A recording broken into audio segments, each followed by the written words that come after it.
Okay, let's discuss the chemistry of solutions. If we are talking about solution, okay, so this refers to the homogeneous mixture which mainly consists of two components. So palaging meron siyang solute and solvent. Now, in order for us to differentiate one from the other, so solute is always the substance being dissolved. So siya yung natutunaw. Tapos, yung solvent naman, okay, sorry.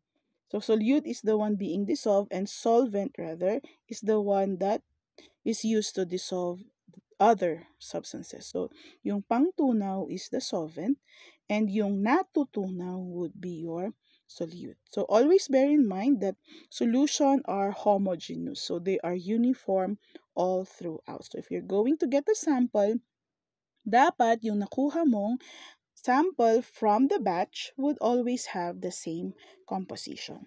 Okay, so we have different kinds of solution. So we have here gaseous solutions, liquid solutions, and solid solutions.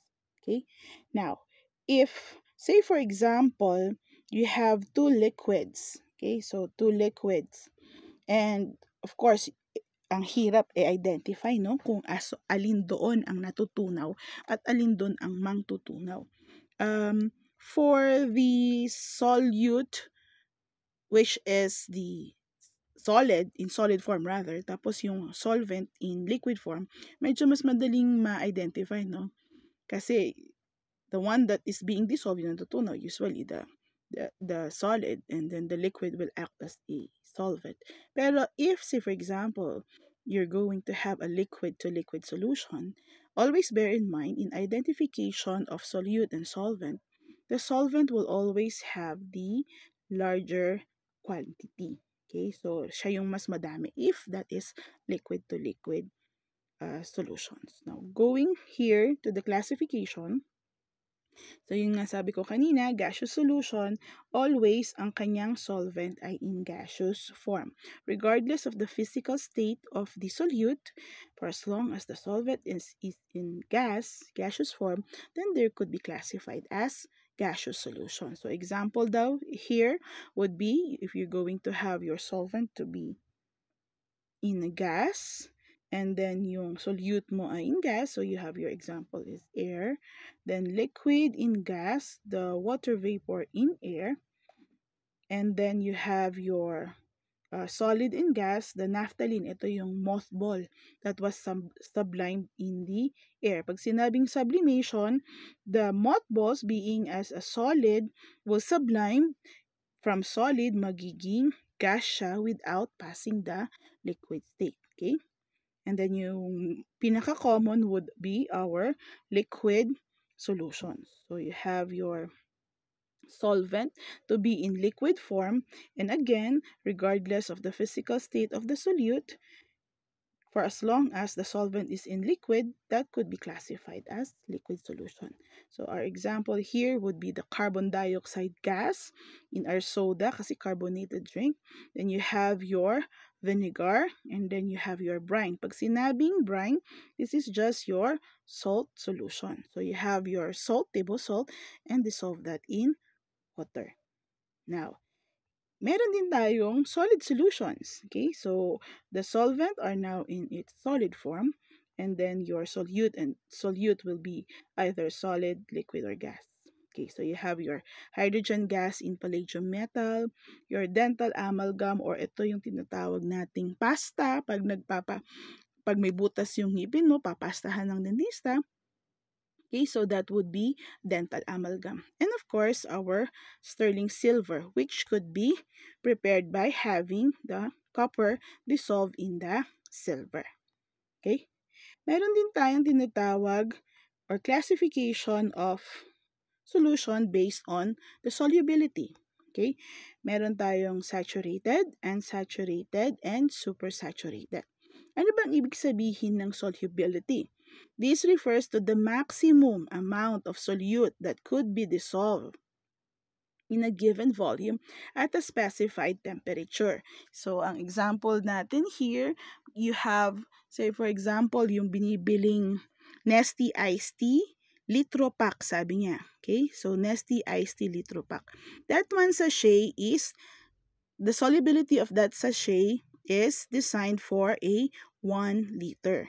Okay? So, if you're going to have that one sachet dissolved in 1 liter of water, you're going to have your saturated solution because that would be the maximum amount of solute that could be dissolved in that amount of solvent. Okay? So, for this case, pag saturated, lahat ng mga solute ay ma-dissolve.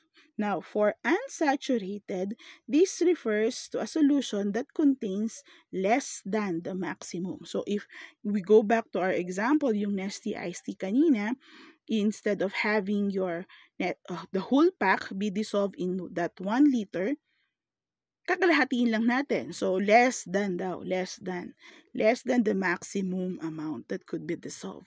Okay, so for this case, siguro, less concentrated, no? Compared dun sa saturated. Mas matabang, mas malabnaw yung kulay, kasi nga, less than yung amount ng solute ang na-dissolve.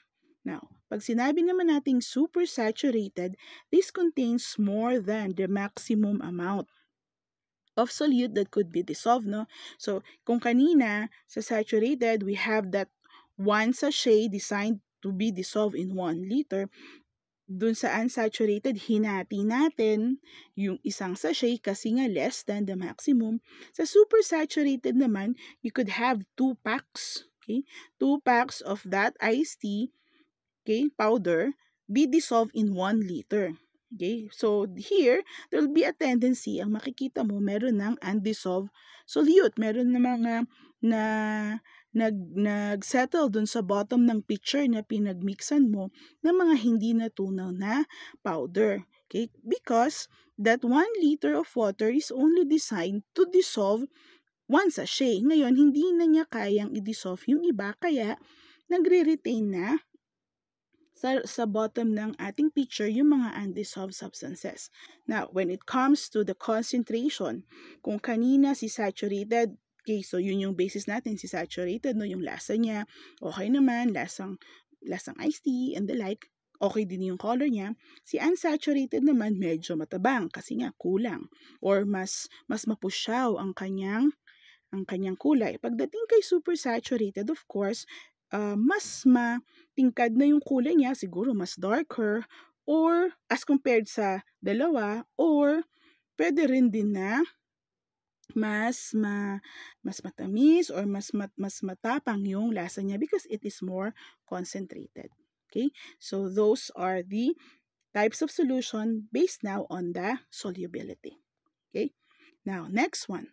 We also have types of solutions based on the amount of solute that was dissolved. Meron tayong tinatawag na dilute solution and concentrated solution. Okay, so coming from from the name itself, dilute, ibig sabihin, there are more solvent. Okay, so diluted na ibig sabihin, mas marami yung solvent kaysa dun sa relatively it has small amount of solute present relative to the amount that can be dissolved. So, parang unsaturated kumbaga. Okay? So, pero pwede rin natin gamitin na dilute solution. Mas madami yung solvent na present compared dun sa usual na dapat na nandun or small amount of solute. Okay. Pag concentrated naman, of course, this refers to the large amount of solute. So, ito, pag sinabing concentrated, more likely going to the pure form na siya, no? Kasi concentrated, kukunti na lang yung kanyang solvent na present. Okay? Now, we also have characteristics associated with liquids. Okay? Meron tayong tinatawag na miscible substances. Kasi if the solubility is, before we proceed to this one, no, when we talk about solubility in the lab particularly, and we are describing solid and being dissolved in liquid, ang ginagamit natin is soluble pag natunaw yung solid, or insoluble pag hindi natunaw, or partially soluble kapag natunaw yung some parts, tapos yung other part ay hindi na dissolve. So yun, if we are talking about solids being dissolved in liquid, usually our description for the solubility is soluble or insoluble, no, for that case, for pag hindi natunaw. But if we are talking about the solubility of liquids, ang mas proper term ay miscible, immiscible, or partially miscible. Okay? So here, we have miscible to be substances or two liquids which dissolve in any amount, okay, in each other. So parang yung example dito would be let's have your vinegar and your soy sauce, no? If you mix them together, at any rate, kahit madami or dagdagan mo pa ng dagdagan, at any rate, at any proportion, they are going to dissolve each other. Magmimix sila ng magmimix because they are two miscible substances. While as for immiscible, these are two liquids that do not mix at all. Okay, so they are going to form two layers such as your oil and water. Okay, so these two are immiscible substances. Pag partially miscible naman na, nasa gitna. Merong at a certain volume or smaller volume, nag-combine sila. Pero pag nag-increase ka pa, kasi hindi na niya kayang ma-dissolve ang each other, then therefore they are classified to be partially miscible. Okay?